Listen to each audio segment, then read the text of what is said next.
Hello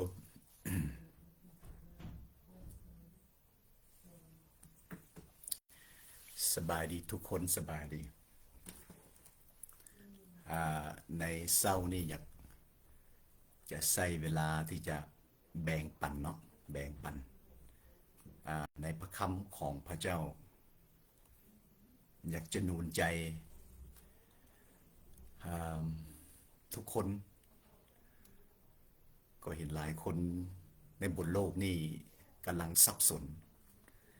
วุ่นวายถือการโจมตีในแนวคิดเรื่องจิตใจชีวิตอ่อนกำลังเมื่อยล้าสับสนปั่นป่วนย่านกลัวรู้สึกว่างเปล่าในชีวิตและสิ่งหนึ่งที่หลายคนบ่เข้าใจในการต่อสู้สงครามฝ่ายวิญญาณหรือสงครามแนวคิดเนาะในแนวคิดจิตใจ เห็นมนุษย์หลายคนอ่อนแรงพ่ายแพ้ขาดสันติสุขขาดไสยสนะขาดความหวังชีวิตแต่ละมือหลายคนก็เต็มล้นไปด้วยกับความสับสนความวุ่นวายความท้อแท้ใจความใจน้อยแบบย่านกลัวแบบวันไหวหลายอย่างเนาะอย่างหนึ่งที่เฮาฮู้ว่าในสมองของคนเฮานี่เขาถูกการโจมตีในแนวคิดทุกวันเนาะในวันนี้จะหนุนใจพี่น้องว่าเฮาจะเอาชนะความคิดชั่วนี่ด้วยวิธีใด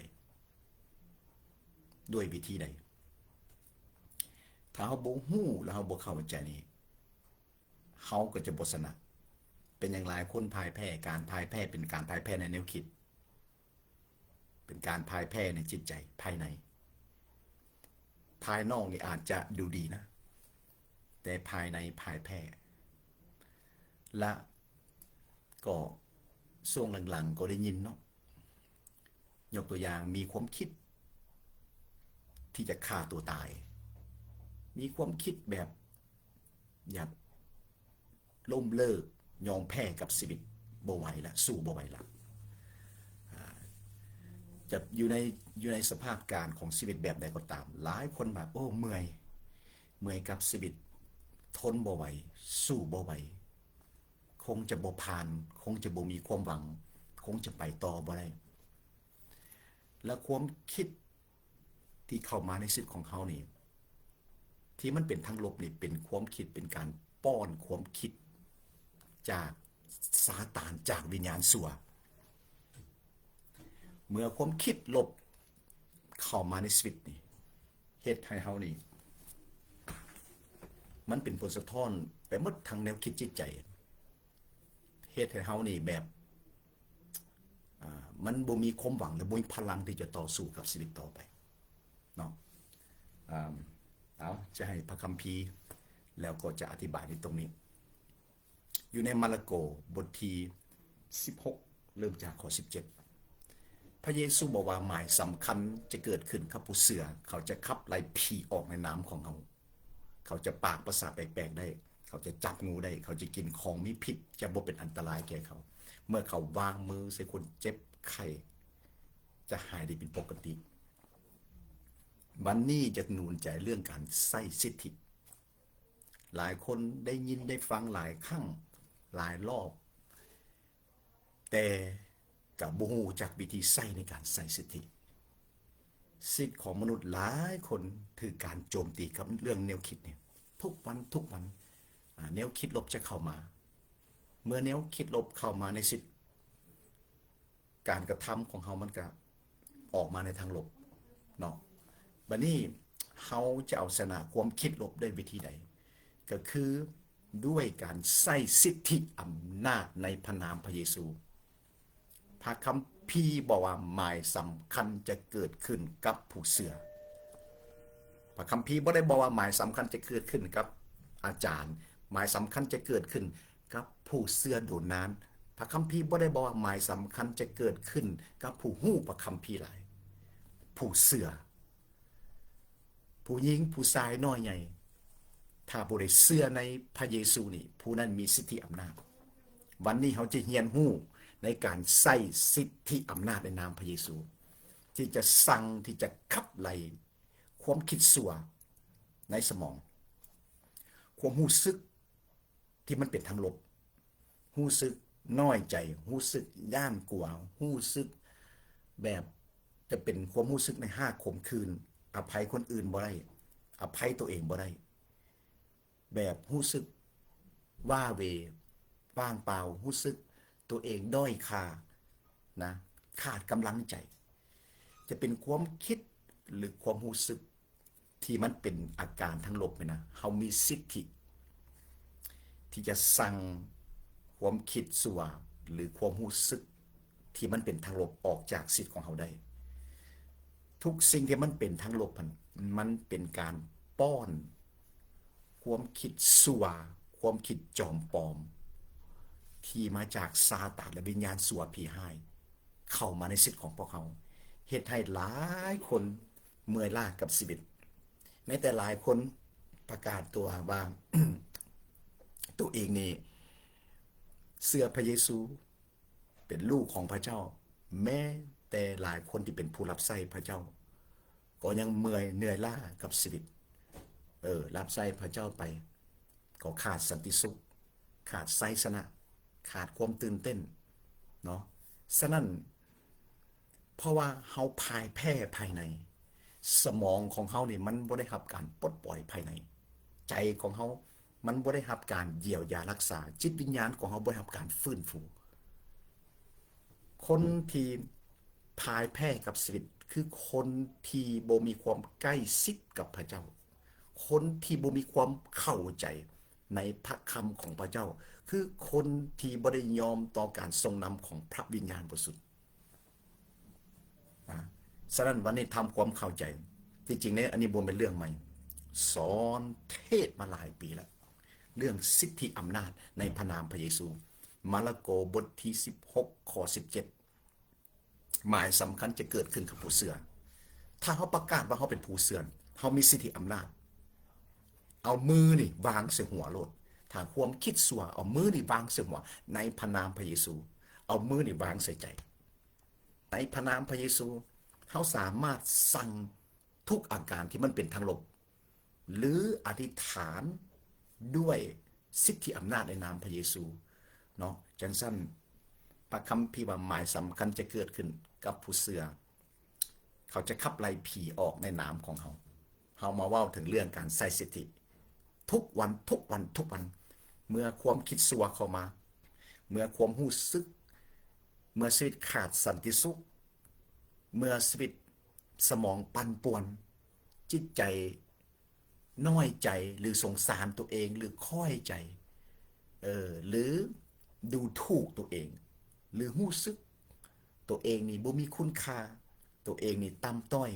ตัวเองนี่บ่มีไผฮักบ่มีผู้ใดเข้าใจอาการทั้งลบทั้งหมดเนี่ยบ่ได้มาจากพระเจ้าพระเยซูว่าเฮามาเพื่อทานทั้งหลายจะมีชีวิตและชีวิตครบบริบูรณ์พระเยซูคริสต์มาประทานชีวิตและพระวิญญาณบริสุทธิ์เป็นผู้ประทานชีวิตอีกด้วยฉะนั้นบ่มีจักคนในบนโลกนี้เมื่อเชื่อถือในพระเจ้าพระเยซูคริสต์แล้วแบบใกล้ชิดไว้วางใจและสิจะพ่ายแพ้บ่มีนะถ้าผู้ใดเมื่อยวันนี้ที่พี่น้องกำลังฟังวิดีโอสารภาพบาปครับใจแล้วเข้ามาพึ่งในพระเยซูพึ่งพระวิญญาณเปิดใจให้ผมทำงานในชีวิตเนาะและโดยชีวิตโดยที่คนที่หลายคนที่มีความคิดว่าโอ้ยเมื่อยละสู้บ่ไหวละว่าจะเป็นการเลี้ยงลูกว่าจะเป็นเรื่องผัวเมียที่อยู่น้ำกันว่าจะเป็นเรื่องการเฮ็ดเวียกเฮ็ดงานหรือเรื่องความผูกพันหรือเรื่องการรับใช้ผู้ใดเมื่อยผู้ใดที่กำลังยอมกำลังสิยกทุ่งขาวกำลังพ่ายแพ้อยู่ในภายในเข้ามาพึ่งมายอม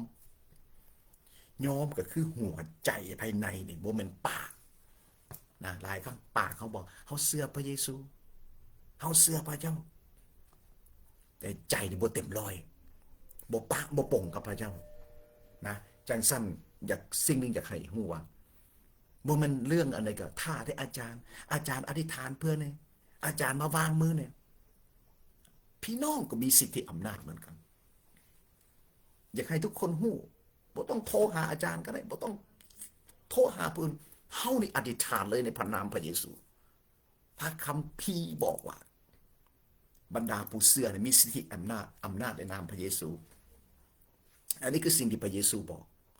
ฉะนั้นพี่น้องผู้บรรดาผู้ที่เชื่อพี่น้องจะอยู่ใส่สิเชื่อไว้เชื่อซ่าเชื่อโดนเชื่อนานน่ะมันบ่สำคัญในตรงนั้นแต่อยากจะบอกว่าพี่น้องมีสิทธิอำนาจในพระนามพระเยซูทุกมือสั่งวิญญาณสั่งอาการที่มันเป็นทั้งลบความคิดลบความรู้สึกลบสั่งออกไปในพระนามพระเยซูพี่น้องเอาไปปฏิบัติพี่น้องเอาไปนำใส่สั่งด้วยสิทธิอำนาจเฮาเป็นลูกของกษัตริย์เหนือกษัตริย์พระเยซูคริสต์ทรงเป็นจอมราชาจอมเจ้านายผู้ประทานอำนาจให้แก่เฮานะพี่น้องครับสนุนใจนะนุนใจทุกคนบ่ต้องไปแน่นอนเฮาต้องการที่จะให้คนอื่นหนุนใจเฮาสู้ใจเฮาแต่พร้อมกันนั้นอยากให้เฮาเข้าใจว่าเฮานี่มีสิทธิอำนาจในพระนามพระเยซูไปเปิดมันเลยในมาระโกบทที่16ข้อ17หมายสำคัญจะเกิดขึ้นกับผู้เชื่อเขาจะขับไล่ผีออกในนามของเขาเขาจะปากภาษาแปลกๆได้เขาจะดื่มของไม่ผิดจะบ่เป็นอันตรายแก่เขาเขาจะจับงูได้เมื่อเขาวางมือใส่คนเจ็บใครได้ป่วยจะหายดีเป็นปกติในพระนามพระเยซูเชื่อในพระคัมภีร์แล้วเอาไปปฏิบัตินำใส่ด้วยความเชื่อมันจะเกิดผลเราจะเห็นการทำงานเห็นอำนาจเห็นการปลดปล่อยเห็นการเยียวยาและรักษาเห็นพระพรเห็นการอัศจรรย์อยู่ในบนโลกนี้อยู่ในชีวิตของเฮานี่นะสั้นให้เฮามีความเข้าใจในพระคำของพระเจ้าถ้าอันใดมีอาการมีความคิดลบของมือนี่บางสิว่าบอกในพระนามพระเยซูความคิดสัวออกไปบอกว่าสมองเขานี่มือเขานี่สำลักตั้งแต่หัวถึงเท้าถึงตีนตั้งแต่หัวจนตั้งแต่เทิงจนลุมโดยเลือดของพระเยซูเขาได้รับการสำลักโดยพระนามพระเยซูเขาได้รับการปลดปล่อยในพระนามพระเยซูไส้ปากเนี่ยพระคัมภีร์บอกว่าเบิ่งเด้อพระคัมภีร์ว่าในสุภาษิตเนาะ life and death เดี๋ยวนะขอบคุณพระเยซูในพระคัมภีร์ในสุภาษิตบทที่18ข้อ21บอกว่าชีวิตและความตายเนี่ยอยู่ที่ริมฝีปากไส้ปากไส้ลิ้นใส่ความเสื่อในพระนามพระเยซูเว้าอธิษฐานสั่งทุกสิ่งที่มันเป็นความรู้สึกลบความคิดลบความฝันลบทุกอย่างที่มันเป็นลบๆเนี่ยสั่งออกไปในพระนามพระเยซูปฏิเสธออกไปในพระนามพระเยซูพี่น้องจะพบกับเสรีภาพพบการปลดปล่อยในหัวใจของเขานี่มันจะมีพลังภายในของเขามันจะซื่นบานนะเขาเชื่อเรื่องการปลดปล่อยเชื่อเรื่องการเยียวยารักษาเชื่อในเรื่องฤทธิ์อำนาจในพระนามพระเยซูเอาไปใส่เถอะพี่น้องแล้วพี่น้องเลยจะสบายใจและพี่น้องจะมีสันติสุขและพี่น้องจะม่วนนะพี่น้องจะตื่นเต้นเมื่อคนที่อยู่ในเสรีภาพคนที่อยู่ในเสรีภาพในพระวิญญาณคนได้รับการปลดปล่อยคนได้รับการเยียวยารักษาคนที่ได้รับการฟื้นฟูนี่มันม่วนพี่น้องมันมีกำลังนะมันตื่นมันเต้นชีวิตมันบ่แม่นวันต่อวันชีวิตนี่โอ้ยมันบ่แม่นตื่นขึ้นมาแต่ละมื้อมีแต่ปัญหามีแต่จมทุกข์จมยากจมเจ็บจมปวดปิดปากตัวนี้การจมใส่ปากใส่ลิ้นนี่ขอบคุณพระเยซูนมัสการพระเยซูลายใส่ปากใส่ลิ้นนี่สั่งทุกอย่างด้วยความเชื่อในพระนามพระเยซูเอาไปปฏิบัติข้อน้อยปฏิบัติตลอดเอานำใส่ตลอดสิ่งใดที่มันเป็นอาการลบในความรู้สึกในแนวคิดในพระนามพระเยซูออกไปความคิดชั่วออกไปยกตัวอย่างเขาคิดน้อยใจ ความรู้สึกน้อยใจออกไปในพระนามพระเยซูเขารู้สึกมันเจ็บปวด5 ขมคืนอภัยคนอื่นบ่ได้สร้างออกไป5 ขมคืนการอภัยคนอื่นบ่ได้การอิสาบังเบียดสร้างออกไปในพระนามพระเยซูความน้อยเนื้อต่ำใจหรือความคิดอยากทำลายตัวเองอยากฆ่าตัวเองสร้างออกไปวิญญาณสัวพีให้วิญญาณลักฆ่าทำลายสร้างมันออกไปในพระนามพระเยซูนะเมื่อเขาเดินใกล้ชิดกับพระเจ้านะแล้วสิ่งที่เขาได้รับจากพระเจ้านี่จะเพิ่มขึ้นจะทวีคูณขึ้นความเข้าใจการใช้สิทธิอำนาจในพระนามพระเยซูการทำสงครามฝ่ายวิญญาณเขาจะมีสติปัญญามันจะเพิ่มขึ้นมันจะเพิ่มขึ้นมันจะเพิ่มขึ้นเนาะจังสั้นเด็กหนุนใจพี่น้องอีดูสงสารพี่น้องโอ้ยมนุษย์ทั้งหลายแต่ละมือแต่ละวันหลายคนเจ็บปวดขาดสันติสุขวันต่อวันสงสารอยากจะแนะนำที่จริงกับเทศก็สอนมาตลอดเทศสอนมาตลอดพี่น้องเนาะฉะนั้นเอาไปนำไส้นะเอาไปนำไส้ทุกวันสำระด้วยเลือดของพระเยซูอยู่ใน1 โยฮันใน1 ยอห์นบทที่1 ข้อ 7สำระด้วยพระคำของพระเจ้าอยู่ในโยฮันยอห์นบทที่17 ข้อ 17สำระด้วยพระวิญญาณใน1 เปโตรบทที่1 ข้อ 2และใส่สิทธิอำนาจในพระนามพระเยซูเขาจะขับไล่ผีออกในนามของเขาในมาระโกบทที่16 ข้อ 17เมื่อเขาเข้าใจเอาไปนำใส่นั้นมันเกิดผลความเสื่อที่ถูกต้องตามหลักพระคำของพระเจ้าแล้วชีวิตจะรับการเปลี่ยนแปลงและเกิดผลถ้ามิตรบาเสื้ออยู่อเมริกาเนี่ยคนเสื้อในพระเยซูนี่เป็นล้านแต่ชีวิตนี่เบิ่งหลายคนชีวิตนี่โอ้ยอันนี้ก็พ่ายแพ้อันนั้นก็พ่ายแพ้เศร้ามันมีปัญหาวุ่นวายซับซ้อนแตกหักแตกสลายพ่ายแพ้นั่นเป็นความเสื่อที่บ่ถูกต้องคือหรือว่าเป็นความเสื่อที่บ่มีความใกล้ชิดกับพระวิญญาณหรือเป็นความเสื่อที่บ่เข้าใจในหลักพระคำของพระเจ้าอาจจะเชื่อว่าพระเยซูเป็นพระเจ้าก็จริงต้อนรับพระเยซูมาเป็นพระผู้ไถ่ให้รอดพ้นแต่ยังขาดความเข้าใจยังขาดความล้ำเลิกการสอนจากพระวิญญาณบริสุทธิ์ยังขาดประสบการณ์ในการเดินใกล้ชิดกับพระวิญญาณบริสุทธิ์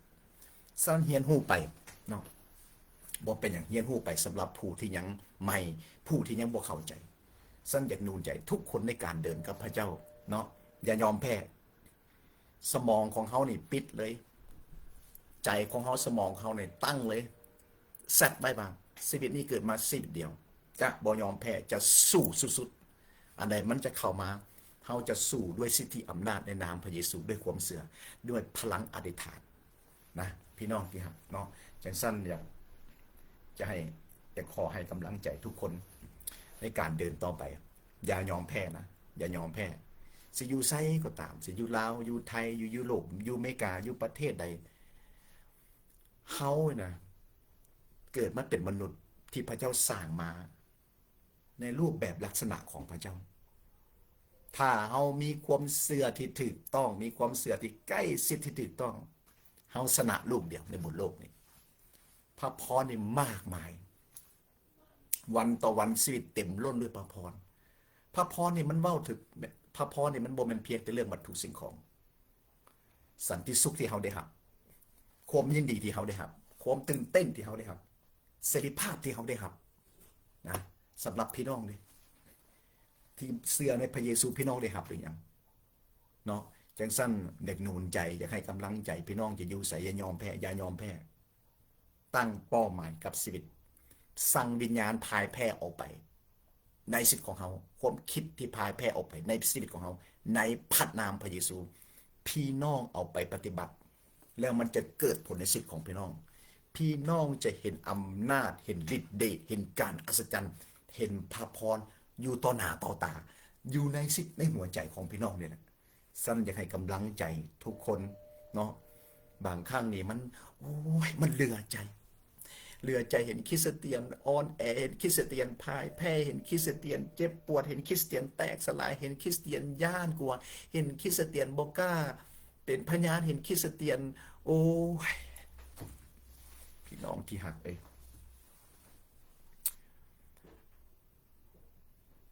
อยากให้ทุกคนมีกำลังขึ้นอยากให้ทุกคนนี่ตั้งเป้าหมายว่าเขาเกิดมาเนี่ยเกิดมามีชีวิตเดียวอยากเห็นคริสเตียนเป็นนักสู้นักรบแต่ละวันนี่ประกาศไสสนะมือเขาได้หับพระพรหับไสสนะการปลดปล่อยการฟื้นฟูการเยียวยารักษาเขาก็กลายมาเป็นพระพรหรือแบ่งปันพระพรแก่คนอื่นแต่ว่าถ้าเขาหมดสนะเขาพ่ายแพ้นะเขาก็บ่สามารถส่งต่อพระพรให้แก่ผัวแก่เมียแก่ลูกแก่ครอบครัวหรือเพื่อนหักหรือที่ทำงานหรือที่ซุ่มซนที่เขาอยู่พระเยซูเอิ้นเขามาเพื่อจะเป็นแสงสว่างสำหรับโลก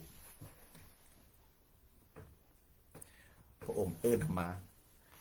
เพื่อจะเป็นแสงสว่างสำหรับโลกพระองค์อยากใส่เขาพระวิญญาณบริสุทธิ์อยากใส่สิทธิ์ของเขาน้อมต่อพระองค์เนาะสำหรับผู้ที่เข้าใจแล้วก็ขอบคุณพระเจ้าก็สอนต่อส่งต่อเนาะฉะนั้นเขาเห็นมาความวุ่นวายความสับสนพี่น้องเบิงโซเชียลมีเดียเบิงข่าวฆ่ากันยิงกันต้มกันสแกมเมอร์จักลาวจักไทยถึกนึกนองไม่ได้การหลอกลวงไม่ได้การต้มตุนไม่ได้การหน้าไหว้หลังหลอกความเจ็บปวดนะนั่นคือการทำงานของผีมันแหละของวิญญาณส่วนผีให้เพราะในโยฮันบทที่10ข้อ10ขโมยมาลักฆ่าและทำลายนั่นคือจิตติการของซาตานเพพังไปหมดนะซ่อกงอันนะแกล้งอย่างสแกมเมอร์พวก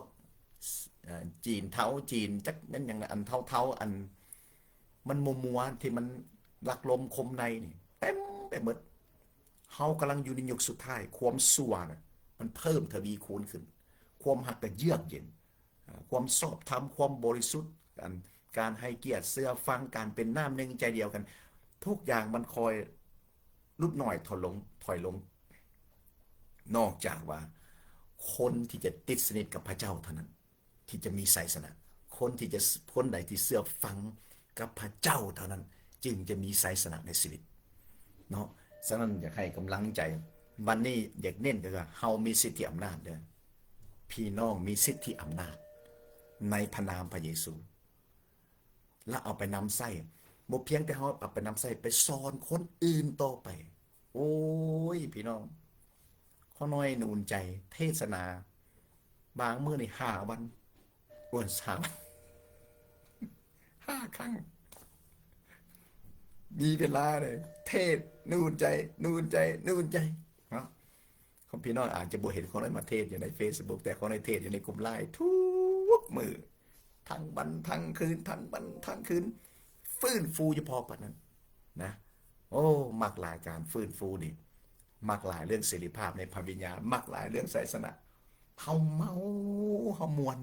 วนกับพระเจ้ามวนกับพระวิญญาณบริสุทธิ์ซื่นสมยินดีตื่นเต้นแต่มีคริสเตียนอย่างมากมายแต่ละมื้อนี่เศร้าโอ้ยเมื่อยแบบทุกข์ใจนะทุกข์ใจแบบอีดูสงสารเนาะแต่ก็นูนใจสุขยู่นูนใจเข้ามารับเข้ามาเติมเต็มเข้ามาฟื้นฟูรับเอาการปลดปล่อยการฟื้นฟูการเติมเต็มเข้ามาแซ่อยู่ในการทรงสถิตของพระวิญญาณบริสุทธิ์ส่วนพี่น้องสักส่วนพี่น้องเสื้อเซินพี่น้องเปิดประตูเปิดหัวใจให้แต่บางคนก็บ่เอาเฮาหวานสิ่งใดเฮาเก็บเกี่ยวสิ่งนั้นกาลาเตียบทที่6ข้อ7เฮาเสื้อแบบใดได้แบบนั้นนะแต่น้ำพระทัยของพระเจ้าอยากให้เฮามีชีวิตที่มีความเจริญน้ำพระทัยของพระเจ้าอยากให้เฮามีสันติสุขน้ำพระทัยของพระเจ้าอยากให้เฮามีพลังอยากให้เฮาตื่นเต้นอยากให้เฮามีความหวังพระเยซูมาเพื่อเฮาจะมีชีวิตและชีวิตครบบริบูรณ์นี่คือน้ำพระทัยของพระเจ้าพระวิญญาณบริสุทธิ์มาซอยเฮามาเพิ่มเติมฤทธิ์อำนาจกิจการบทที่1ข้อ8เฮาทั้งหลายจะได้รับราชสถานฤทธิ์ power จากพระวิญญาณบริสุทธิ์พระองค์เจิมพระองค์หดส่งในสิทธิ์ของเขาด้วยพลังอำนาจฉะนั้นมันขึ้นอยู่ว่าเฮาแต่ละคนเนี่ยเฮามีความหิวกระหายไปได้จิตใจเฮาเปิดขนาดใดเฮายอมขนาดใดเฮาเชื่อฟังขนาดใดนะถ้าเฮายอมเฮาเชื่อเฮาเปิดใจโอ้ยพี่น้องซื่นสมนี่ดีฟื้นฟูทุกมือทุกมือทุกมือตื่นเต้นตื่นเต้นขอบคุณพระเยซูนะบางคนก็ได้หับจนล้นมากมายแต่ผู้ที่บ่เปิดใจผู้ที่บ่เชื่อฟังผู้ที่บ่หิวกระหายผู้ที่บ่ยอมพี่น้องก็เศร้าอยู่แหละแต่ละมือเจ็บปวดโศกเศร้าเจ็บปวดน้อยใจโศกเศร้าปั่นป่วนสับสนย่านกลัวมีแต่อาการทั้งหลบนั่นคือชีวิตที่ยังบ่ได้รับการปลดปล่อยชีวิตที่ยังบ่ได้รับการปลดปล่อยชีวิตที่รับมีประสบการณ์กับการปลดปล่อยเนี่ยมันมีเสรีภาพสิว่ายากมันก็บ่ยากสิว่าง่ายมันก็บ่ง่ายผู้ที่มีประสบการณ์และอันนี้มันก็ง่ายหมดผู้ที่ได้รับแล้วก็เข้าใจแต่สำหรับพี่น้องที่ยังบ่มีประสบการณ์กับความซื่นสมยินดีวันต่อวันเสรีภาพวันต่อวันความตื่นเต้นวันต่อวันนะบางคนนี่สลายตื่นเต้นแต่อย่างเวลาไปโบสถ์วันอาทิตย์ตื่นเต้นในเวลาไปฟื้นฟูในงานของคริสเตียนหรือตื่นเต้นในการเข้ากลุ่มสามัคคีธรรมของคริสเตียนแต่คนส่วนหลายบ่มีประสบการณ์กับความตื่นเต้นกับความยินดีกับพระวิญญาณบริสุทธิ์วันต่อวันอยู่ในโรมบทที่14ข้อ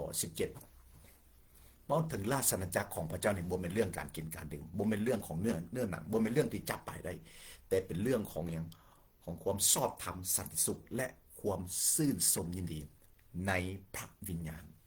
ในพระวิญญาณบริสุทธิ์มีความหักมีสันติสุขมีความซื่นสมยินดีผลของพระวิญญาณกาลาเตียบทที่5ข้อ22ไล่อ่านไปเลยถ้าความเชื่อของเขานะมันเป็นความเชื่อที่ถูกต้องพี่น้องเป็นความเชื่อที่ถูกต้องในพระคำของพระเจ้าเขาจะได้รับพระพรอยู่ในบทโลกนี้อันนี้เว้าแท้ๆมันบ่แม่นแบบบางคนก็เฮียนคนคุว่าบูเอาแท้ว่าปัดขาดสันติสุขเขาต้องเริ่มพิจารณาชีวิตของตัวเองเด้อผู้ใดขาดสันติสุขผู้ใดขาดความซื่นสมยินดีต้องพิจารณาต้องกวดกาจิตใจความเสื่อของเขาจิตใจของเขาเป็นจังไดสมองของเขาเป็นจังไดความคิดของเขาความเสื่อของเขาได้มันถูกต้องกับหลักพระคำของพระเจ้าหรือเปล่าต้องกวดนะถ้าผู้ใดขาดความซื่นสมยินดีถ้าผู้ใดขาดไสสนับถ้าผู้ใดขาดสันติสุขถ้าผู้ใดขาดความตื่นเต้นเนาะอันนั้นบ่แม่นนามพระทัยของพระเจ้าพระเจ้าบ่ได้สร้างมนุษย์มาเพื่อจะให้มนุษย์มีความเจ็บปวดอยู่ในบนโลกนี้แต่มนุษย์นี่ทำเองเขาเอิ้นว่าแข่งกระด้างอวดบ่ยอมเชื่อฟังมนุษย์นี่คิดว่าตัวเองเก่งบ่ต้องการมีความยิ่งเกินไปในสิ่งดีๆที่พระเจ้าสอนผ่านผู้รับใช้ของพระเจ้าบ่อยากฟังบ่อยากเอาแต่ไปใช้เวลากับพวกกับขี้เหงื่อทั้งหลายกับขยะทั้งหลายใช้เวลาเป็นมื้อเป็นชั่วโมงทำนั่นทำนี่เบิ่งนั่นเบิ่งนี่ที่มันบ่เป็นคุณประโยชน์สร้างชีวิตของเฮาชีวิตนะเฮาไปอยู่ใกล้ถังขยะมันก็มีแต่กลิ่นเหม็นสิ่งที่มีชีวิตคือในพระเยซูในพระคำของพระเจ้าในโยฮันบทที่14ข้อ6พระองค์ประกาศตัวว่าพระองค์ทรงเป็นอย่างเป็นทางนั้นเป็นชีวิตเป็นความจริงพระองค์เป็นชีวิตและมีชีวิตไปในพระเยซูและพระคำของพระเจ้ามีชีวิตอยู่ในเฮเบอร์บทที่4ข้อ12เป็นทั้งฤทธิ์เดชเป็นทั้งชีวิตอยากมีสิทธิ์อยากมีชีวาอยากตื่นเต้นดอกอยากมีสิทธิ์แห่งไสสนะพระพรบอกใกล้ชิดกับพระเยซูใกล้ชิดนะใกล้ชิดกับพระคำของพระเจ้าใกล้ชิดกับพระวิญญาณบริสุทธิ์บ่ยากพี่น้องบ่ยากนะอันนี้เว้าจากประสบการณ์ตื่นเต้นวันต่อวันอาจจะบ่ได้มาเทศใน Facebook นี่แต่มาเทศบนอื่นนะเทศในกลุ่ม LINE นี่ทุกมื้อนะ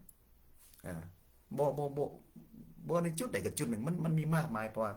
มันมีหลายกลุ่มมันมีเรื่องโซเชียลมีเดียเนาะแต่ว่ากับอยากให้โลกทั้งโลกได้พี่น้องบ่เพียงแต่พี่น้องคนลาวคนไทยอยากให้คนทั้งโลกมาเชื่อในพระเยซูอยากให้เห็นอยากได้เห็นหอยยิ้มของมนุษย์ทั้งหลายอยากได้ยินเสียงหัวเราะ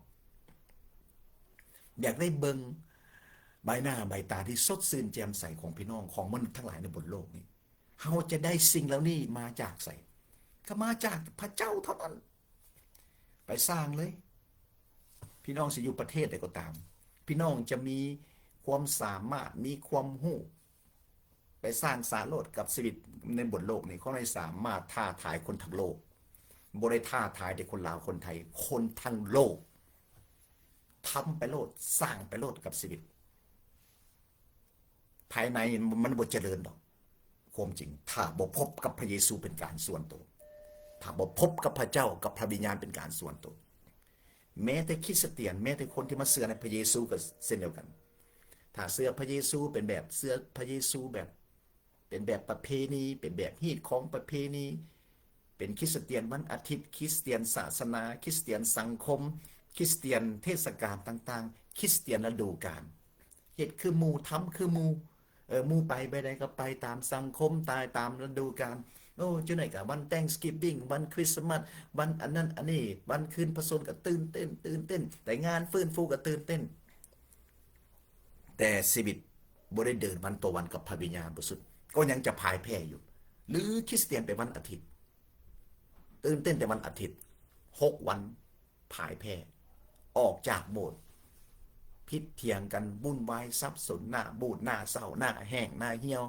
จิตใจท้อใจตื่นเช้ามาวันอาทิตย์ก็แต่งตัวดีไปโบสถ์ออกเวลาเลิกจากโบสถ์แล้วก็เอาอีกแล้วกลับมาบ้านพิษกันหน้าบูดเศร้าปึงปังบางครอบครัวบางคนนี่มีฮอตเมียงฮอตมัวแนวขอศกมวยนะเลิกโบสถ์มาเลิกออกจากโบสถ์แล้วก็สวมศพมวยใส่กันเลยก็คือพิษกันเป้าใส่กันโอ้ยพี่น้องเฮียนหูเดินไปกับพระวิญญาณบริสุทธิ์อยากมีพลังอยากมีไสยสนะกาลาเตียบทที่5 ข้อ 16สอนหมดทุกเรื่องกับบ่แม่นทุกคนเข้าใจเรื่องเต็มรุ่นก็สอนเรื่องสิทธิอำนาจก็สอนกาเทศเรื่องการปลดปล่อยเรื่องการเยียวยารักษาเรื่องไสยสนะเรื่องการหดส่งเรื่องการเจิมเรื่องการเต็มรุ่น เรื่องความสุขเรื่องสันติสุขมาสอนไปหลายพอสมควรเลยหลายเรื่องแต่ก็บ่ว่ามีไผในเข้าใจมีไผในเอาไปปฏิบัตินำใส่ทุกสิ่งในประคำของพระเจ้านะเท้าเสือแล้วเขาออกไปปฏิบัตินำใส่มันเกิดเป็นผลเกิดเป็นจริงในชีวิตของเขาเลยเนาะอยากให้กำลังใจพี่น้องอยู่บอนใดก็อย่ายอมแพ้เด้อสู้จนถึงที่สุดเลยนะมันเป็นเรื่องของหัวใจบ่หิวกระหายแน่หัวใจบ่ยอมแน่ซีดบ่แสวงหาแน่นอนเขามีหน้าที่รับผิดชอบเขาต้องทำมาหากินนะแต่ว่าเขาจะทำงานอันใดก็ตามถ้าเขาเปิดใจพระวิญญาณบริสุทธิ์สอนเขาเนี่ยเขาจะได้รับบทเรียนทุกวันเมื่อวานนี่เอาเกิบพี่น้องเห็นบ่ใน Facebook ส่งออกไปเอาเกิบไปซักมาพอมีเกิบสีขาวในประมาณ8 คู่บ่ได้อัน5 คู่เอาไปซักแต่มีประมาณ8 คู่8-9 คู่บ่ล่ะซักไปตากแดดทั้งนอกผู้ดีกับพระวิญญาณบริสุทธิ์สอนผ่านซักเกิบไปนะเอาไปตากแดดมักเกิบสีขาวก็มักพอมักในรูปแบบนี้เฮาก็มักบางคนก็มักสีอื่นสีดำสีฟ้าก็เว้ากันไปบ่เป็นหยังมักไผมักมันรสชาติของฝ่ายวิญญาณคือกันเขาได้มักการเต็มล้นกับพระวิญญาณบริสุทธิ์เขาได้มักเรื่องความหักมักเรื่องผลของพระวิญญาณบริสุทธิ์มักเรื่องความซื่นสมสบายใจบ่มักงุดงิดบ่มักโศกเศร้าบ่มักตึงเครียดสบายอยู่กับพระวิญญาณบริสุทธิ์อันใดก็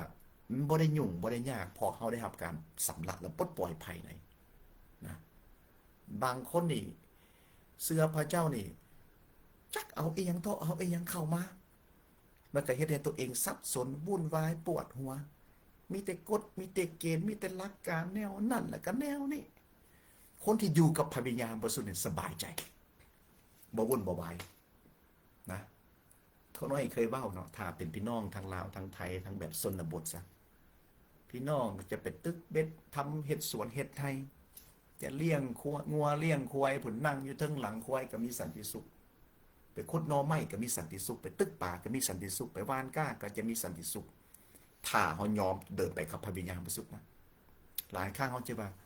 เอ้ยเฮาทุกข์เฮายากเฮาบ่มีอยู่บ่มีกินเฮาบ่มีเงินบ่มีทองบ่มีวัตถุสิ่งของมันจะมีสันติสุขได้จังได๋เบิ่งตัวนี้เด้ออยู่ในฟิลิปปบทที่4ข้อ4พระคัมภีร์ว่าจงสมซื่อยินดีในองค์พระผู้เป็นเจ้าทุกเวลาเฮาขอย้ำอีกว่าจงสมซื่อยินดีพระคัมภีร์นี้เว้ามาจากไผอยู่ไสอยู่ในสถานการณ์ใดอัครสาวกเปาโลบ่ได้เป็นคนที่หังมีเป็นพ่อค้าขายอยู่ผ่าเต้นในผ่าเต้นขายหาเศร้ากินคำบ่ได้มีหลายดอกพี่น้องปัจจุบันนี้มีหลายคนเพิ่นซ้ำเพิ่นนั่นเกือบฮอดบ่มีเงินซาบ้านซองอยู่มาพอเพิ่นไปประกาศกินแต่ละมื้อแต่ละวันชีวิตในห่างกายก็มีความลำบากถือคมดาบถือการลองแพ้ถือการตีถือการเขางัดเขาคุกถือการปานน้ำเหือแตกเกือบจะรอดตายถือเขาควงก้อนหินเกือบตายแล้วจะเอาออกไปทิ่มข้างนอกแต่ในชีวิตของเพิ่นน่ะในห่างกายก็บ่ได้สมบูรณ์แบบในด้านวัตถุสิ่งของเพิ่นก็บ่มีหลายแต่สิ่งที่เพิ่นนี่มีบ่ว่าจะเป็นอัครสาวกเปาโลหรือเปโตรโยฮันยากอโบบรรดาผู้รับใช้พระเจ้าในยุคแรกพวกนี้เป็นมหาเศรษฐีฝ่ายวิญญาณเปาโลกับเปโตรโยฮันกับเปโตรอยู่ในกิจการบทที่3บอกคนงอยขอทานทุกๆวันบอกว่าเงินและทองนี่เฮาบ่มีเห็นบ่ออกจากปากมือซ้ายมือขวาของพระเยซูพุ่นแหละนะเปโตรกับโยฮันเงินและคำเงินและทองเฮาบ่มีสิ่งที่เฮามีในนามพระเยซูของไอ้ก็บ่ได้มีหลายคนไอ้ก็บ่ได้มีวัตถุสิ่งของหลายสิ่งที่คนไอ้มีคือในนามพระเยซูลุกขึ้นผู้ใดเป็นเปี้ยเป็นรอยในฝ่ายวิญญาณนะผู้ใดโศกเศร้าง่อยเหงาผู้ใดย่านกลัวผู้ใดบ่มีความกล้าหาญผู้ใดบ่มีความม่อนหนสั่งวิญญาณจืดจางเสยซาออกไปในพระนามพระเยซูลุกขึ้นและเข้มแข็งลุกขึ้นในพระนามพระเยซูสั่งวิญญาณที่เป็นเปี้ยเป็นรอยอันใดที่มันทวงดึงปลดปล่อยในพระนามพระเยซูเข้มแข็งนะเยซูเข้มแข็งตื่นเต้นแต่เวลางานฟื้นฟูทุกมื้อวันต่อวันกับพระวิญญาณบริสุทธิ์อยากมีกำลังบอกอยากตื่นเต้นบอกอยากห้อนหนบอกอยากรับการฟื้นฟูเดินไปกับพระวิญญาณบริสุทธิ์พี่น้องที่หักเปิดใจบ่ได้ยากบางคนนี่คือยากแท้เสื้อแบบอันนี้แหละที่บอกว่าเสื้อแบบได้แบบนั้นได้บางคนนี่หลักการทฤษฎีกฎเกณฑ์หลักศาสนาศาสตร์แนวนั่นแนวนี้มาภายในหนะเหี่ยวแห้งเทศนาหรือแบงปณิปานจมมุนมันกายสมัยมันกายส่วนมันกายยุคนั่นแหละยุคนี้เป็นยุคพลังอำนาจฤทธิ์เดชของพระวิญญาณบริสุทธิ์ตื่นเต้นคนที่เต็มล้นด้วยการเคลื่อนของพระวิญญาณบริสุทธิ์นี่บ่โศกบ่เศร้ามันตื่นเต้นมันมีเหือมีแหงมันมีกำลังบ่แม่นปัญญาเรื่องเหือแหงของเฮาเองนูนใจพี่น้องคนลาวคนไทยบางครั้งก็ผิดกันเรื่ององค์การหลักศาสนาศาสตร์คณะแนวคณะนี่กฎเกณฑ์นั่นกฎเกณฑ์นี่เอาออกไปในพระนามพระเยซูเรื่องเด็กน้อยฝ่ายวิญญาณผู้ใหญ่เขาเบิ่งในมุมมองของอาณาจักรของพระเจ้าเฮ็ดจังใดคนบาปจะมาเสือพระเยซูเฮ็ดจังใดคริสเตียนจะเติบโ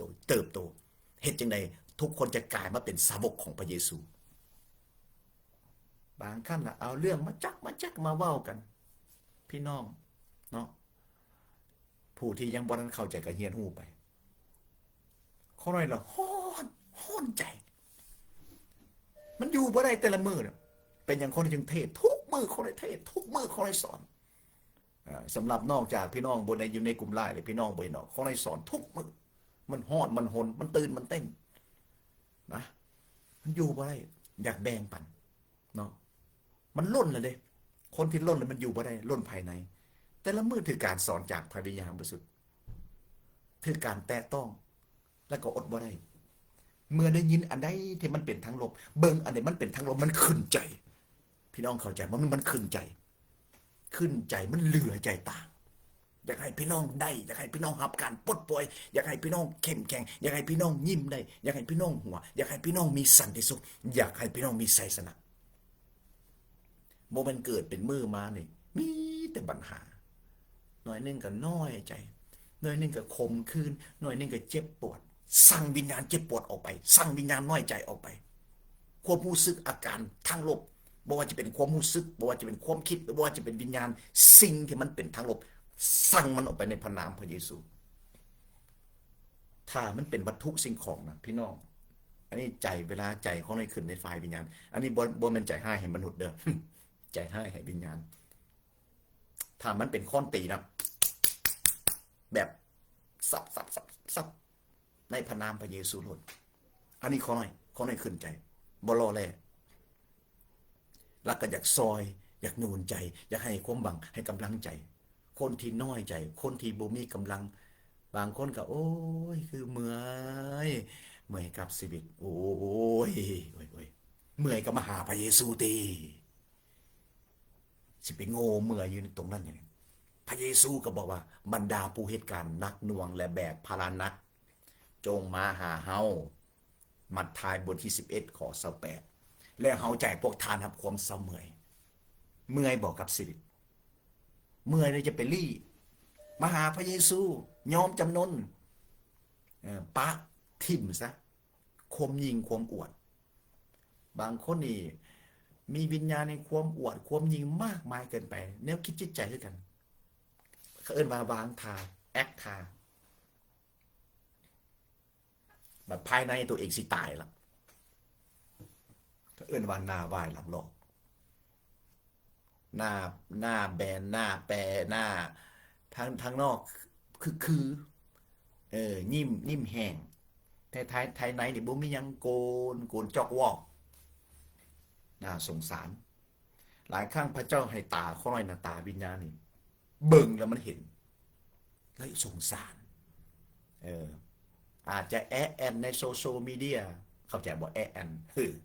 บ่ว่าร้องรำทำเพลงหรือว่าเฮ็ดคือมันคักมันดูดีในเรื่องภายนอกบ่ว่าจะเป็นวิดีโอบ่ว่าจะเป็นรูปภาพแต่ภายในนี่ยังบ่ได้พบสันติสุขที่แท้จริงคนที่พบสันติสุขที่แท้จริงมันจะไหลออกมาเลยบ่ได้ไปไปแอนบ่ได้เสริมบ่ได้ตกแต่งบ่ได้อย่างเพิ่มเข้ามาความงดงามพลังไสยชนะพระพรเสรีภาพมันอยู่ภายในพี่มันล้นออกมาบ่ได้มีตำราอีหยังแต่ละมื้อนี่ไปกับพระวิญญาณบริสุทธิ์พระคำของพระเจ้าก็พระองค์ก็สอนอยู่พอปานนั้นบ่ได้มีหลักการอย่างมากมายกับมนุษย์ผู้ใดมักไปได้ก็ไปเขาได้มักกับพระวิญญาณบริสุทธิ์มักอยู่ในการเคลื่อนของพระวิญญาณบริสุทธิ์มันมีไสยชนะของเราพบบางคนยังถามอาจารย์คือตื่นเต้นแท้คือตื่นเต้นคือฮ้อนหนเฮ็ดจังได๋คือตื่นเต้นแบบคือบ่หยุดคือบ่เศร้าก็ติดสนิทกับพระวิญญาณบริสุทธิ์กาลาเตียบทที่5ข้อ16จงยอมให้พระวิญญาณทรงนำเท่านั้นกับพระคำของพระเจ้ามัทธิวบทที่4ข้อ4มนุษย์จะบ่เลี้ยงชีพหรือเลี้ยงชีพเพียงแต่อาหารฝ่ายเดียวแต่ด้วยทุกถ้อยคำที่ออกมาจากพระโอษฐ์ของพระองค์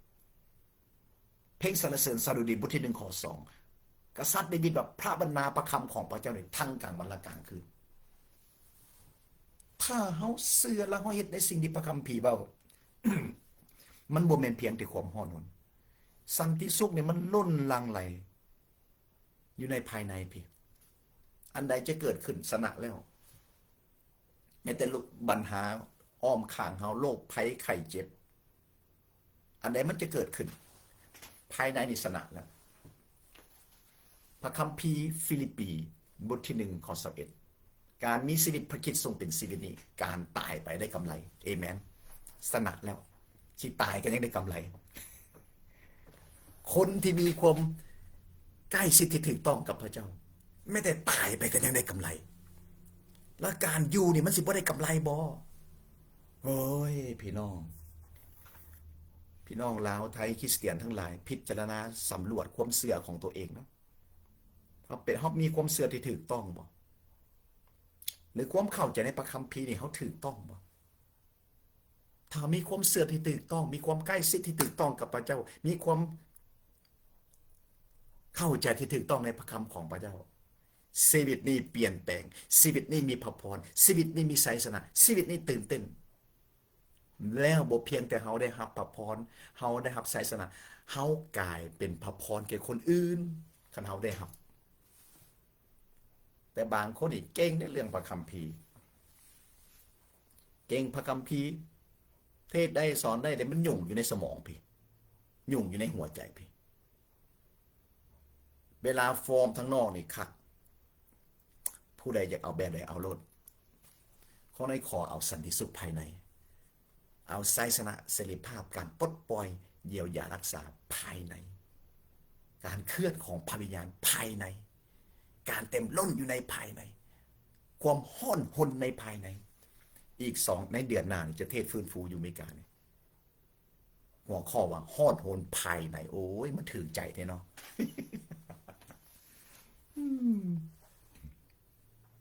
ห้อนหนภายในห้อนหนภายในมันคือห้อนหนภายนอกเลยห้อนหนภายนอกปลึงปึงปังปลึงปึงปังเป็นยังเติมไปยังก็บ่เว้าดอกแต่ว่าให้มันให้รักษาความห้อนหนภายในให้ดีกว่าบางคนก็อธิษฐานพุ่นภาษาแปลกๆจนบ่มีเสียงจักหัวเลาะห้องหายจักสัมผัสจักเต้นจักโดดฟื้นฟูโอ้ยแต่มันบ่ขัดคือฮอร์โมนภายในฮอร์โมนภายในเป็นวันต่อวันนะพี่น้องข้อในได้หับแล้วฮอร์โมนภายในนั่งอยู่ก็ได้นะบ่เป็นอย่างจะอยู่ในสภาพการใดก็มีสันติสุขอยู่ในภายในนี่ปัญหาเกิดขึ้นในอ้อมข้างอ้อมแอวเฮาก็ยังมีกำลังใจเฮายังมีความมั่นใจเฮายังมีความซื่นชมยินดีภายในลึกๆไม่ได้วุ่นเลยโลกจะระบาดโลกมันจะแตกเห็นบอลอเมริกากับอิหร่านเขาเอากันอีกแล้วทำสงครามกันอีกผู้ใดสิเฮ็ดสงครามฆ่าฟันลันแทงอะไรกันมันเรื่องของไปของมันข้อไหนจะอยู่ในความสงบสุขกับพระเจ้าอยู่ในสันติสุขอยู่ในชัยชนะในพระเจ้านะฉะนั้นเขาห้ามบ่ได้เรื่องภายนอกเพราะสิ่งเหล่านี้มันจำเป็นต้องเกิดเพราะมันเป็นคำทำนายปากคำทำนายป่าไว้สงครามจะเกิดเรื่องศึกสงครามอาณาจักรต่ออาณาจักรจะต่อสู้กันการกันดานอาหารก็มักจะเยือกเย็นนะโรคระบาดการข่มเหงการเกลียดชังการทรยศความชั่วมันจะแพร่ลาไปในบนโลกนี้เขาเห็นกับหูกับตาอยู่ในบนโลกนี้เห็นบอกข่าวคนกินคนเบิ่งติบางบนโดดมานี่แม่กินลูกเห็นบอกข่าวอยู่ทั้งประเทศไทยตัดคอพุ่นตัดออกหอกซอดสมองตัดหดอวัยวะเพศพุ่น2-3 บอลแล้วได้นี่อยู่อุดรบอลนึงอยู่อย่างสะเชิงเซาบอลนึงเบิ่งดูแกมพวกสแกมเมอร์จักอยู่ไทยจักอยู่ลาวจักอยู่แจ่ได้บางทีก็จับได้เท่าไหร่500-600อยู่ทางลาวเลยความซัวความบาปมันทวีคูณขึ้นในหมอจีนไปตั้งอย่างตั้งการผ่าตัดเรื่องเครื่องในของคน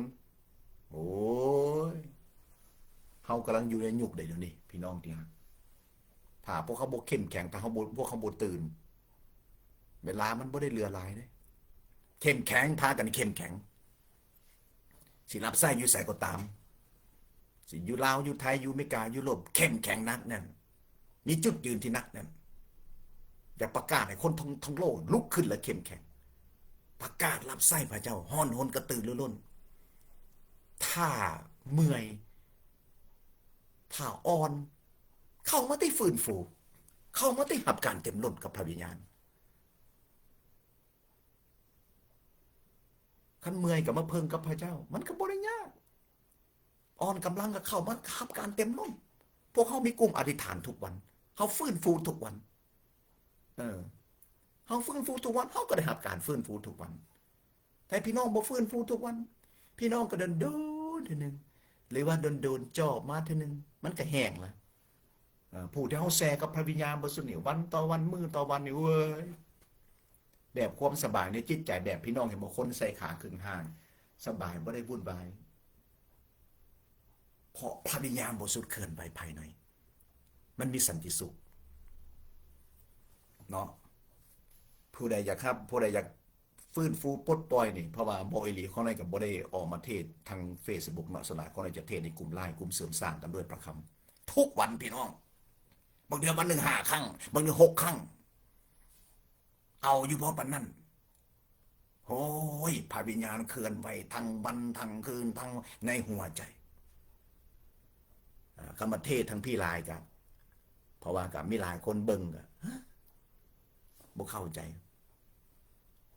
บางเทื่อถือการสัมผัสกับพระวิญญาณบริสุทธิ์ในหวายมันล้นในพี่น้องซื่นบานได้ซื่นสมยินดีได้จะได้คำมาว่าแบบนี้กับหัวคนเดียวกับคนเบิ่งกับฮะเป็นเอียงบ่เข้าใจใครจะอยู่นำพวกที่เข้าใจก็สบายใจนิดนึงแต่ว่าจังใดก็แล้วแต่กันยังอดบ่ได้ที่จะมาแบ่งปันในสาธารณชนเนาะขอบคุณพระเยซูขอบคุณพระเจ้าเนาะ โอ้ยพี่น้องไซสนะเลเดอร์เฮานี่ฟิลิปปอยบทที่1 ข้อ 21อย่าฆ่าตัวตายอย่าคิดไม่ได้ความคิดก็จะให้มันมีตัดออกไปในพระนามพระเยซูเวลาเขาเคลื่อนกับพระวิญญาณบริสุทธิ์นะเพียงแต่ว่าเขาเห็นไปเจอในพระนามพระเยซูออกไปปึ้งปังปึ้งปังปึ้งปังความเสื่อสิทธิอำนาจที่ริมฝีปากความเสื่อปัดออกไปตบออกไปปัดออกไปในพระนามพระเยซูมีทั้งมือมีทั้งตีนมีทั้งเข่ามีทั้งศอกโบซาใจนำในพระนามพระเยซูอันนี้เมาถึงกับวิญญาณส่วนมันสิมาเนี่ยก็ปัดออกไปมาทางซ้ายปัดทางขวาปัดออกไปในพระนามพระเยซูมาทางนี้ปัดออกไปในพระนามพระเยซูคำว่าปัดมันคอยเปิดตบออกไปเลยในพระนามพระเยซูหรือว่ามันตบมันแหงสักมันก็เป็นในพระนามพระเยซูเลยอันนี้บ่ได้ว่ากับคนนะเจ้านี่เข้าใจผิดเลยไม่ได้เป็นตบต่อยกับคนตบต่อยกับวิญญาณสัวหมายสำคัญจะเกิดขึ้นกับผู้เสือเขาจะขับไล่ผีออกในนามของเขาบ่ได้ไปตบไปต่อยกับมนุษย์ได้บ่เฮ็ดได้เฮานี่เกิดมาเพื่อจะหักมนุษย์พระเจ้าหักคนบาปเฮาคนที่มีหัวใจของพระเจ้าก็หักคนบาปคือกันหักมนุษย์ขึ้นกันคือกันแต่สิ่งที่กำลังเว้านูนใจพี่น้องนี่คือการทำสงครามในการใส่สิทธิอำนาจขับผีไล่ผีต่อสู้ปัดเป่าสั่งออกไปฮื้อถอนออกไปในพระนามพระเยซูความคิดจอมปลอมการเอาชนะความคิดชั่วในความคิดจอมปลอมความคิดชั่วหรือความรู้สึกที่มันเป็นทางลบในพระนามพระเยซูห้องดังๆโลดเวลาอุกอังวิญญาณในความอุกอังออกไปในพระนามพระเยซูคนนั้นอยู่ในออฟฟิศเนาะดังหลายเพราะมันมีหลายห้องใจแท้มันจะเอามันระเบิดพุ่นละในพระนามพระเยซูถ้าน้อยใจความรู้สึกน้อยใจออกไปในพระนามพระเยซูอันไหนมันเจ็บปวดในแนวคิดจิตใจมันสับสนวุ่นวายมันว่างเปล่าหรือว่าสงสารตัวเองวิญญาณสงสารออกไปความรู้สึกหรือข่มขืนหรืออิจฉาโอ้ยผู้นั้นก็ผู้นั้นคือดีแท้ผู้นั้นคือเก่งแท้ผู้นั้นคืองามแท้ผู้นั้นมีของประทานนั้นพระเจ้าใส่แต่เฮานี่บ่มีเฮาบ่มีหยัง วิญญาณน้อยเนื้อต่ำใจความรู้สึกสั่งมันออกไปในพระนามพระเยซูพี่น้องเป็นคนที่มีคุณค่าต่อสายตาต่อสายพระเนตรของพระเจ้าพี่น้องเป็นผู้ได้รับการเจิมรับการสถาปนารับความโปรดปรานที่มาจากพระเจ้าพี่น้องมีสิทธิอำนาจที่มาจากพระเจ้าพี่น้องมีความรอดพ้นในพระนามพระเยซูพี่น้องมีอย่างมีพระพรพี่น้องมีของประทานพี่น้องมีจุดเด่นพี่น้องมีเป็นผู้พิเศษสำหรับสายตาของพระเจ้าอย่าให้วิญญาณสัวที่มันโจมตีในแนวคิดของเขาและดูถูกเขาบางคนนี่ตื่นขึ้นมาเบิ่งกระจกเบิ่งตัวเองนี่เบิ่งตัวเองแล้วเพ้อๆแบบเบิ่งตัวเองแล้วก็บ่ฮักตัวเองอีกเว้ยคนบ่ฮักตัวเองแล้วไผสิไปมาฮักบ่เฮียนฮู้ให้กำลังใจตัวเองแล้วบ่ฮักตัวเองเวลาเบิ่งกระจกหรือเบิ่งแวนเบิ่งตัวเองข่อยคือมาตุ้ยแท้ข่อยคือมาจอยแท้ข่อยคือมาดำแท้ข่อยคือมาแห้งแท้ข่อยคือหน้าบ่งามดังข่อยคือบ่โมคิ้วข่อยคือบ่ดกผมข่อยคือเป็นทรงนี่เบิ่งทางห่างกายก็บ่มีคางข่อยคือเป็นแบบนี้หูข่อยคือเป็นแบบนี้ดังข่อยคือเป็นแบบนี้เว้ยอันนั้นแหละสงสารผ่านมาคนอะไรนี่เรื่องอันนี้นะผ่านมาแล้วจึงเบ้าเป็นเพราะยังเพราะภายในเขาบริหารการเต็มรุ่น เมื่อเขารับการเต็มรุ่นโหเดี๋ยวรีบเบิ่งตัวเองนี่คนไม่ได้มีกล้ามนี่นะเดี๋ยวนี้เบิ่งตัวเองนี่เบิ่งมันทะลุฝ่ายวิญญาณผู้โหกล้ามบักใหญ่บ่เป็นธรรมดาได้ภายในนี่พี่น้องฮู้กันนักมวยไมค์ไทสันบ่ไอ้ดำนะดังสมัย30 ปีกล้ามฝ่ายวิญญาณของเขาน้อยนี่นักกว่าไมค์ไทสันเด้ เดี๋ยวนี้เบิ่งกระจกนี่บ่ได้หมายว่าบ่ได้แบบที่ว่าโอ้ยคืออันแขนก็คือบ่มีกล้ามบ่คือหุ่นบ่ได้ใหญ่คือบ่ได้มีกล้ามเหมือนผู้ชายผู้อื่นเดี๋ยวนี้บ่ได้คิดแบบนั้นแล้วบ่เป็นหยังเรื่องภายนอกนะแต่ภายในพี่มันบ่เป็นธรรมดาโอ้เบิ่งภายนอกน้อยๆปาติภายในนี่เบิ่งกล้ามบนหน้าอกดิพี่เบิ่งกล้ามทางท้องเบิ่งกล้ามมันใหญ่พี่สัมผัสกับพระวิญญาณนี่เข่งขึ้นดิผมจริงได้นี่นะมันจะเบ่งขึ้นคือสิแตกพุ่นมันเข่งมันใหญ่อันนี้เรื่องภายในเบิ่งภายนอกเฮากับบ่ทันได้เท่าผมก็คือบ่มีเบิ่งภายนอกว่าภายในนี่แซมสันนี่เรามีกำลังด้วยผมยาวด้วยผมของเราเวลาผมเรายาวเขาเบิ่งภายนอกโอ้ยคือบ่มีทรงผมบ่คือคนอื่นโอ้แต่วันนี้ตาเขาเบิ่งภายในเขามีผมยาวฝ่ายวิญญาณเป็นพลังอำนาจของพระเจ้าพี่น้องก็เช่นเดียวกันสิอยู่ในจุดใดก็ตามให้เบิ่งให้มันทะลุฝ่ายวิญญาณแล้วพี่น้องจะทราบซึ้งพี่น้องจะทราบซึ้งกับพระเจ้าพุ่นละแล้วพี่น้องจะบ่น้อยใจบ่ค่อยใจและก็บ่ตำหนิตัวเองบ่ต่อว่าตัวเองความรู้สึกที่มีปมด้อยกับชีวิตเกิดมาชีวิตอาภัพเกิดมาบ่ได้เกิดมาในครอบครัวที่มีฐานะเกิดมาเป็นคนทุกข์เกิดมาเป็นคนที่มีสำเนียงอันนี้เป็นคนหูบหางขี้ร้ายท่ายเปแบบนี้อันนี้เป็นอาการที่น้อยเนื้อต่ำใจน้อยอกเป็นคำสาปแซงมัดเรื่องอะไรนะแต่พระคำของพระเจ้าอยู่ในกาลาเตียบทที่5ข้อ10อย่างข้อ17เนาะ2 โครินธ์เบิร์นกาลาเตีย2 โครินธ์บทที่5ข้อ17ผู้ใดอยู่ในพระคริสต์ผู้นั้นเป็นผู้ถูกสร้างขึ้นใหม่ฐานะเก่าก็ล่วงลับไปเบิ่งแม่กลายเป็นสิ่งใหม่ทั้งนั้นเวลาเขาเบิ่งตัวเองเนี่ยเขาเห็นสิ่งใหม่ป่ะเรียกว่าเสือพระเจ้ามา5 ปี10 ปี20 ปีเวลาเบิ่งตัวเองก็ว้ายละอายบ่อยากจนบ่อยากเบิ่งเพราะว่าเบิ่งย้ำได้ก็เห็นแต่แนวเก่าๆอันนั้นเขาเบิ่งแบบเนื้อหนังเขาเบิ่งตาเนื้อหนังแต่เขาเบิ่งในตาฝ่ายวิญญาณนี่โอ้เขาบ่ธรรมดาเด้พี่น้องมันมีแต่สิ่งงามๆมีแต่สิ่งใหม่ๆเด้พลังในจิตใจ เหมือนคนให้บอกถึงกล้ามฝ่ายวิญญาณนี่ห่วยเรื่องฝ่ายวิญญาณนี่บ่ได้น้อยหน้าผู้ใดได้ว่ากล้ามนี่คันว่าเรื่องห่างกายเขากับบ่ปานใดกับพ่อไปพ่อมาอยู่ดอกกับบ่นั่นดอกก็ขอบคุณพระเยซูเนาะเอาสนะละเด้อสิอยู่ใส่ก็ตามอย่ายอมแพ้นะใส่สิทธิอำนาจในพระนามพระเยซูสั่งออกไปแนวคิดจอมปลอมแนวคิดซัวความรู้สึกที่มันอึดอั้นตันใจอะไรมันคุดมันค้นคำเป็นนักมวยกับมันบ่เพียงเข้ามาตบเนี่ยมันเป็นแบบผู้หญิงเนาะตบมันต้องแบบนักมวยศอกซับนักมวยไทยตึ้งตึ้งตึ้งเห็นบัวขาวแล้วตีมวยเอาเข่าขึ้นตึ้งตึ้งแบบเขาต่อสู้ในฝ่ายวิญญาณด้วยความเสื่อทุกวันใส่สิทธิเสรีภาพใส่พลังอำนาจในพระนามพระเยซูเป็นนักมวยนะมีนักมวยผู้ใดบอกเขาจับอันเมืองเดิมพี่น้องเมืองมือเดิมแบบกำปั้นแบบหลมมันนะอันเขาเอิ้นมาแบบนั้นกระเทยโศกมวยนะไปสินะมีบอกเป็นไปสิบอกโศกมวยอันจ้อมวยใช่ไหมจ้อมวยมีบอกไปจ้อมวยไปสิพอกำมันแน่นไปสิห่อให้มานี่สัตว์ง่ายท่อนโลดในพระนามพระเยซู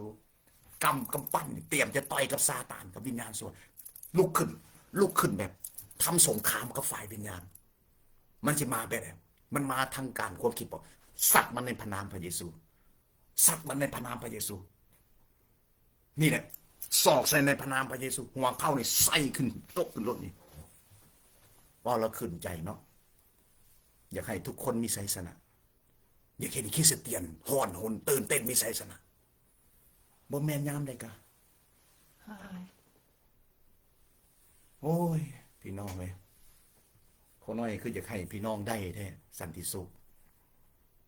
อยากให้ได้แท้อยากให้ได้ไสสนะดีใจเมื่อเห็นผู้ใดเห็นรอยยิ้มเห็นไสสนะของพี่น้องดีใจขอบคุณพระเยซูเนาะบ่มีอย่างได้หัวใจเนี่ยรับใช้พระเจ้าเทศสอนต่างๆเนี่ยบ่ได้สิไปอยากให้คนย่องอย่าบ่ได้ว่าอยากให้คนติดตามบ่ได้อยากว่าสิได้เงินได้ทองจากผู้ใดแต่อยากให้มนุษย์ทั้งหลายนี่มีไสสนะมีเสรีภาพตื่นแต่ละมื้อมามันสดชื่นแจ่มใสมันมีพลังมันบ่แม่นว่าวันต่อวันก็มีแต่ปัญหาบ่เกี่ยวไปโง่มาเกี่ยวไปโง่มาบ่วิตเกี่ยวไปโง่มาพี่น้องฮู้ว่าเป็นหยังชีวิตที่บ่เจริญมีแต่ความทุกข์มีแต่ความสับสนน้อยใจปั่นป่วนมันเป็นอาการเดียวกับชนชาติอิสราเอลที่บ่เชื่อฟังพระเจ้าพระเจ้าอยากนำไปถึงแผ่นดินพันธสัญญาแต่เกี่ยวไปโง่มาในทินทุรกันดารใน40 ปีเพราะการบ่เชื่อฟังเพราะใจแข็งเพราะความยิ่งความอวดบ่เชื่อฟังที่จริงแล้วการเดินจากอียิปต์ออกจากประเทศอียิปต์ไปหาแผ่นดินพันธสัญญานะมีแต่11 วันเท่านั้นเกี่ยวไปโง่มาเกี่ยวไปโง่มาไปอย่างในตั้ง40 ปีชีวิตของคริสเตียนชีวิตของคนนึกกันเกี่ยวไปโง่มาไม่แต่ปัญหาเก่าซ้ำแล้วซ้ำเล่าเขาเอิ้นว่าซ้ำซากปัญหาซ้ำซากเพราะบ่ยอมบ่เชื่อฟังพระเจ้าคนที่เชื่อฟังพระเจ้านี่ชีวิตไปไวปานจรวดใหญ่ขึ้นเติบโตขึ้นเจริญขึ้นนะมีแล้วมีอีกฟื้นฟูแล้วฟื้นฟูอีกอิ่มแล้วอิ่มอีก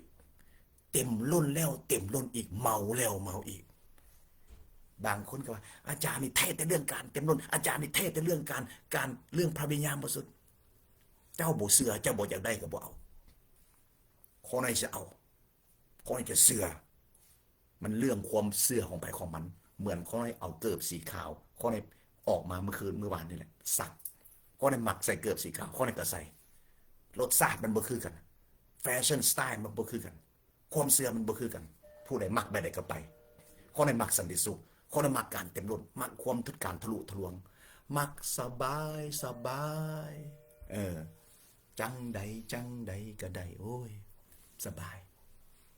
บ่เป็นเพียงแต่ห้องซื้อได้เพลงนี่นะบางคนในห้องเพลงซื้อ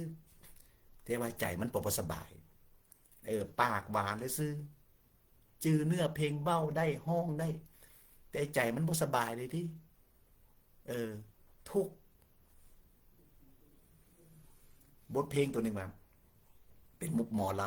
ำจังใดจังใดก็ได้ห่วยเขาในเบ้านี่เขาในเบ้าแท้นะมันบ่แม่นว่าจังใดจังใดก็ได้คนเบ้าในหนึ่งก็โอ้ยเครียดละหมู่เบ้าในบ่ถึงใจขึ้นบ่ลึงปึงปังอันนั้นเบ้าแต่ปากนะให้มันถึงใจเฮานี่มันมีพลังอันใดมันอยู่ในใจนี่แหละคือของแท้ของจริงคำว่าฮ้อนทนกับเบิ้ลคำว่าไฟกับยิสูให้มันไม่ได้ไฟแต่ปากเนี่ยพี่ไฟมันอยู่ภายในพี่ของแท้มันอยู่ภายในมันฮ้อนทนภายในพี่มันบ่แม่นเพียงแต่อาการภายนอกเป็นบางข้างบางคราวทั้งลาวทั้งไทยนะคริสเตียนเนี่ย3 มื้อดี4 มื้อไข่ภาษาไทยอย่าง23 เย็น3มันบอก3 มื้อดี4 มื้อไข่ขึ้นลงอยู่พอปานนั้นแหละบ่คอยเห็นดอกคนที่ฮ้อนทนสม่ำเสมอไสสนะก็ไสสนะไปเลยเฮาต้องการอยากเห็นแบบนี้ฟื้นฟูกับฟื้นฟูไปเลยมันบ่แม่นแต่ปีนึงรอท่าฟื้นฟูไปรับการเจิมไปรับไฟอะไรโอ้ยจักสิว่าเนาะ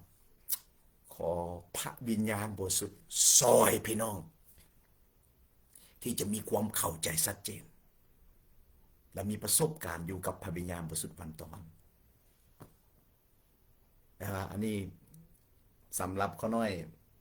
อยู่ในจุดนี้แหละจังใดก็ได้ เนาะขอบคุณพระเจ้าให้พระเยซูได้รับเกียรติอย่าคิดฆ่าตัวตายอย่าคิดน้อยใจอย่ายอมแพ้อย่ายกธงขาวแต่เอาเรื่องทุกอย่างเนี่ยมาอธิษฐานมาปะมาปงแล้วพระเจ้าจะซอยพี่น้องข้อน้อยเห็นการอัศจรรย์เห็นการซอยกู้เห็นการปลดปล่อยฟื้นฟูการเยียวยารักษาโอ้ยมามากมายความสัตย์ซื่อของพระเจ้าความแสนดีของพระเจ้าซ้ำแล้วซ้ำเล่าซ้ำแล้วซ้ำเล่าโอ้ยเหลียวคืนไม่แต่พระพรไม่ได้การอัศจรรย์ไม่ได้ความยิ่งใหญ่ไม่ได้ความโปรดปรานไม่ได้การฟื้นฟูไม่ได้การทะลุทะลวงเห็นอำนาจเห็นพระพรความซื่นชมยินดีไสสนะสรีภาพเมื่อเขาเดินไปกับพระวิญญาณบริสุทธิ์มันบ่แม่นมันเลี้ยวขึ้นหลังก็มีแต่ปัญหาปัจจุบันก็สิหายใจบ่ได้หายใจปากมันบ่แม่นนามพระทัยของพระเจ้าเนาะขอบคุณพระเยซูเอาเท่านี้เบ้าแล้วมันยาวเท่นี่สมองนึงนี่มันบ่หยุดมันฮ้อนจนคนนี่บ่เข้าใจฮ้อนก็ฮ้อนต่างหมู่ห่วยจะฮ้อนบ่ฮ้อนแล้ว2 มื้อยังบ่ได้นอน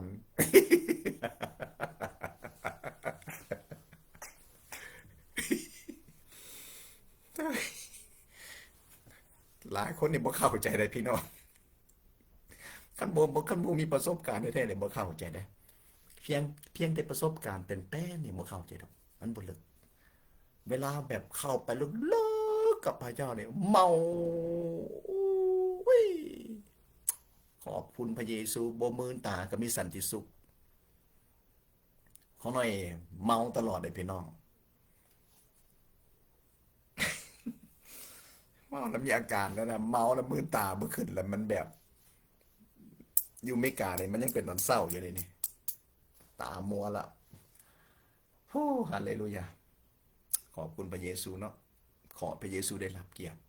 และขอเป็นกำลังใจพี่น้องแล้วก็ฮักพี่น้องทุกคนพี่น้องลาวไทยสิอยู่ใส่และผู้ที่ยังบนเสื้อพระเยซูขอห้องให้พี่น้องเปิดใจต้อนรับเอาพระเยซูคริสต์มาเป็นพระผู้ไทยรอดพ้นพี่น้องจะได้มีความรอดพ้นพี่น้องจะมีพระพรมีไสสนะมีสันติสุขอยู่ในบนโลกนี้อยู่ในบนโลกนี้ก็ได้มีพระพรอย่างมากมายตายไปก็ได้กำไรเอเมนเนาะขอพระเยซูได้รับเกียรติเอาพบกันไหมอยากจะเอาไปเทศในกลุ่มต่อ เอาบายพระเจ้าหักทุกคนขอให้กับหักพี่น้องทุกคนเอาบาย ขอบคุณพระเยซูเนาะพอละเมืองออกจังได๋ล่ะบัดนี้โดนๆมาทางนี้เนาะงงไปเลยเนี่ยเอาเห็นละ บ๊ายบายบ๊ายบายเด้อบายแท้เด้อ